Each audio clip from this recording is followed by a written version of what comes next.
Dostlar, bu itlər hər səhər bir iş yoldaşımız var. Səhər tezdən bunlara isti-isti çörək alıb gətirir. Bunun hamısı onun yolu gözləyir. Baba maşın gəldi. Bunların hamısı sevincəklərinə baxın. Baxa, maşın gəldi. Bunlara bax. Maşallah. Rota getdi. Ancaq bunun gəlişinə sevinirlər.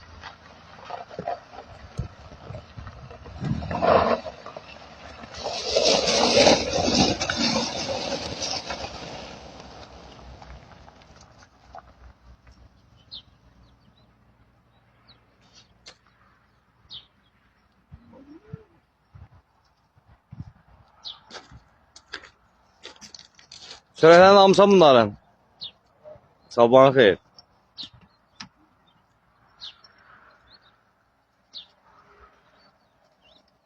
Allah rızanı versin, ayırmədin.